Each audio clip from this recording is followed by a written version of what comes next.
Descubrí. Crea. Aprender. Participar. Televisión más internet. www.encuentro.gov.ar.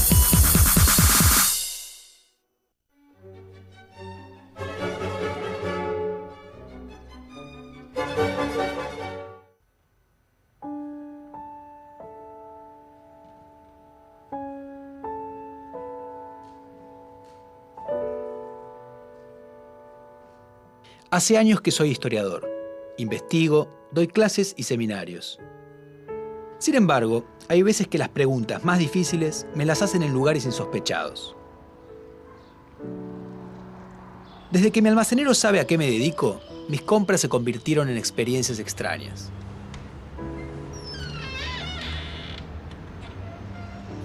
Buen día. Vieja, llegó el historiador. Hola, Felipe, ¿todo bien? ¿Cómo anda? ¿Todo en orden? ¿Qué va a llevar?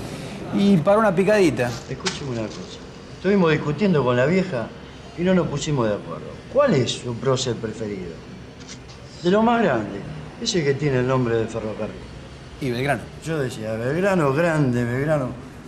Uno agarra el mapa y se fija, es el ramal que más kilómetros tiene. Es verdad, no me he dado cuenta. Historiador, ¿cómo es que no quedan más hombres como ese? ¿Por qué dije Belgrano? Sin duda, Belgrano es uno de los héroes fundamentales de la historia argentina. Solo hay dos personajes que han recibido pocas críticas y han sido respetados por distintas corrientes de historiadores y por distintos sectores políticos a lo largo del siglo XX: San Martín y Belgrano. No solo un ferrocarril lleva su nombre, sino que en todo el país hay localidades, avenidas, calles y monumentos con su nombre. Entre las 7 figuras que se eligieron en la década de 1990 para ilustrar los billetes de pesos argentinos, uno de ellos es Belgrano. Solo hay 3 personajes cuya fecha de muerte marca un feriado nacional, y uno de ellos es Belgrano. Todos los argentinos y argentinas tienen alguna idea acerca de quién fue Manuel Belgrano.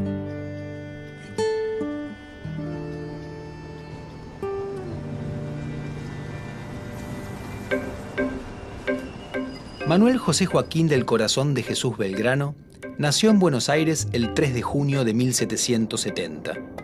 Su padre era oriundo de Oneglia, en la región de Liguria, que actualmente pertenece a Italia. Su nombre era Domingo y su apellido original era Peri, pero lo cambió por Pérez para españolizarlo al instalarse en el Río de la Plata. Luego adoptó otro apellido, Belgrano. Una leyenda dice que se debió a que producía buen trigo, un grano bello. Se casó con María Josefa González Casero, nacida en Santiago del Estero. Era dueño de una de las fortunas más importantes de Buenos Aires. El joven Manuel estudió leyes en la Universidad de Salamanca, en España, algo reservado a gente muy pudiente en el Río de la Plata, donde la mayoría de los que cursaban estudios universitarios lo hacían en Córdoba, en Chuquisaca o en Santiago de Chile. Se interesó especialmente en la economía. Volvió a Buenos Aires en 1794, al ser nombrado secretario del Consulado de Comercio, cargo que ejerció hasta 1810.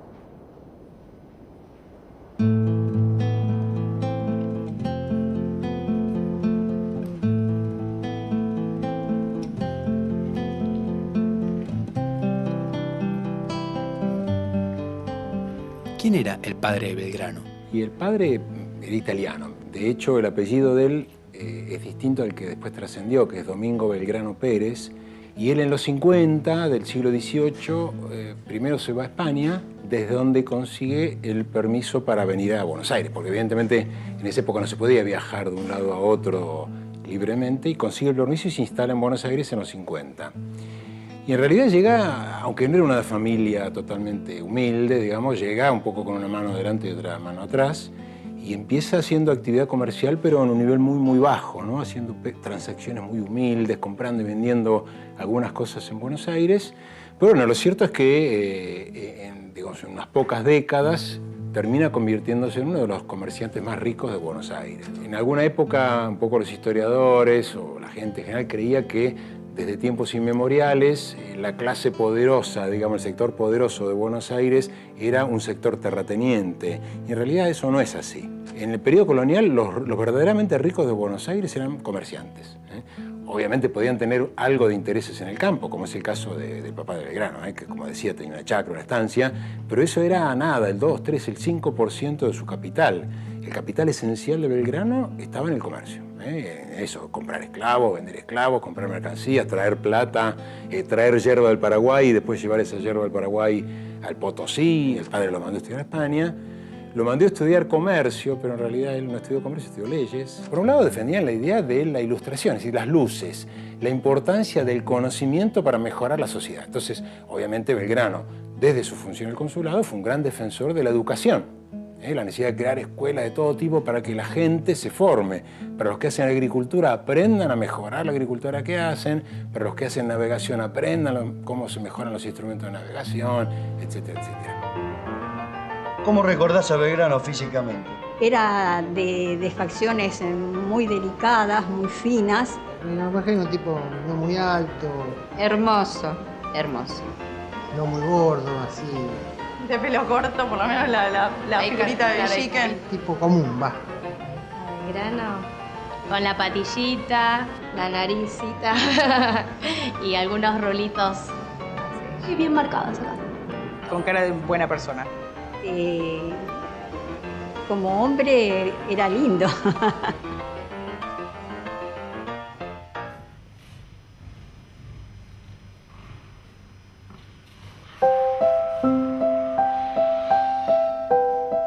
En Argentina hay muchos archivos que conservan documentos con los cuales los historiadores intentamos reconstruir el pasado.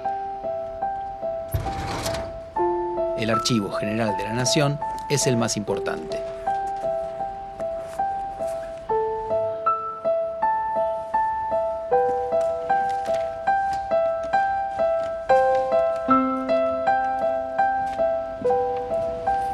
¿Te pido esto? El archivo de fotografía tiene una colección impresionante. Aunque obviamente en la época de Belgrano no existían las fotos, se pueden encontrar algunas de cuadros que lo representan y de lugares ligados a su persona, y también de homenajes posteriores.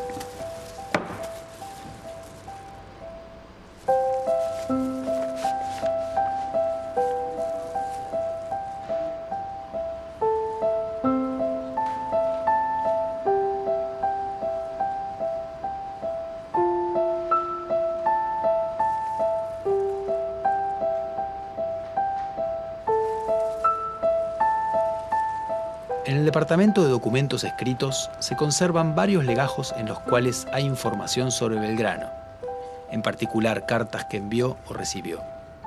Los legajos se ordenan por tema y varios de ellos remiten a Manuel Belgrano. Este es el libro de matrículas del Colegio de San Carlos, donde asentaban también los exámenes de gramática y de filosofía. Y tenemos al alumno Manuel Belgrano.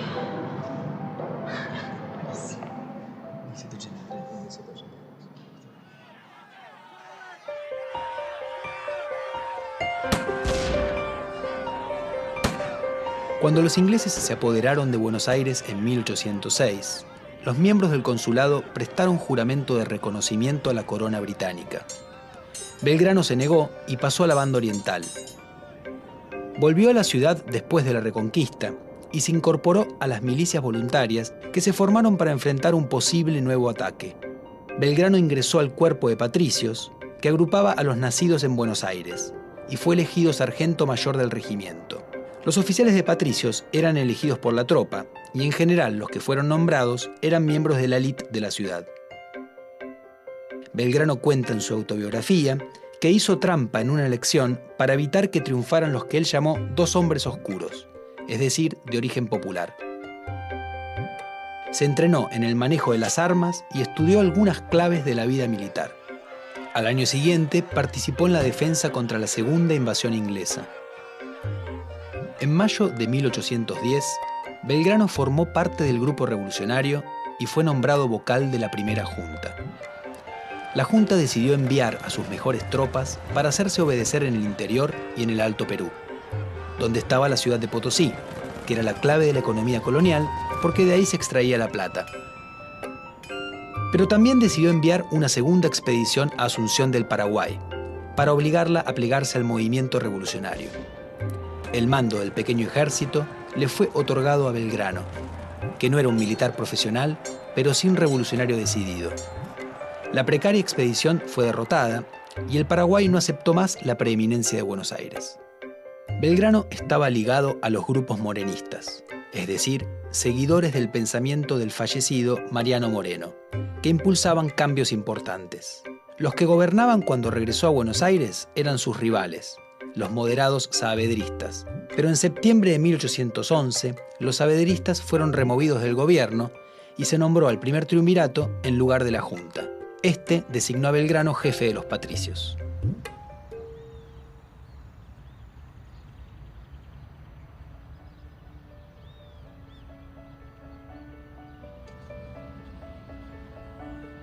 En 1812, Belgrano fue enviado a establecer 2 baterías de cañones en el río Paraná, junto a la villa del Rosario. Allí enarboló por primera vez el estandarte que diseñó para sus tropas.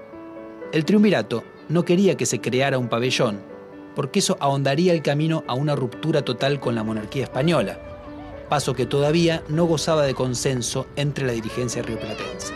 Pero Belgrano decidió seguir adelante y creó la bandera.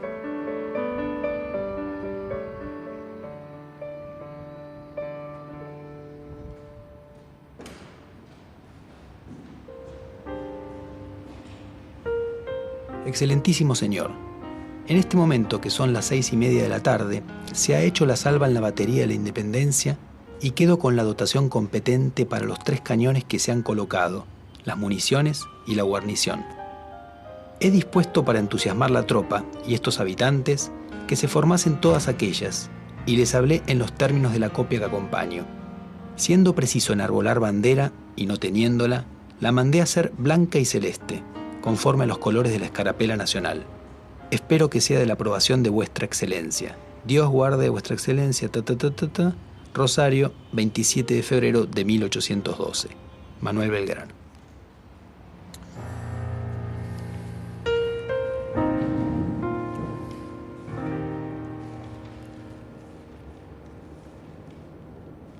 Los colores de la bandera, celeste y blanco, provienen de una orden que había fundado el rey Carlos III, el más importante de los Borbones españoles, en 1771. Carlos III era devoto de la Virgen María en su advocación de la Inmaculada Concepción, que tenía un manto celeste y blanco, y de allí tomó los colores de su orden. Belgrano adoptó entonces unos colores muy conocidos en los dominios españoles, y al hacerlo, evitaba además que se hablara de una ruptura total por parte de los revolucionarios, puesto que eran colores de la monarquía. Más tarde le agregaría un sol incaico, en amarillo. El sol era un símbolo americano en una divisa de origen europeo. ¿Qué significa la bandera para vos? Que representa la vida. La bandera tiene un significado, en general, inclusive los colores. A mí me encanta la bandera. El color celeste y blanco es El cielo. el corazón de uno. Uno lo lleva en el alma. Mirando el cielo ya es la bandera.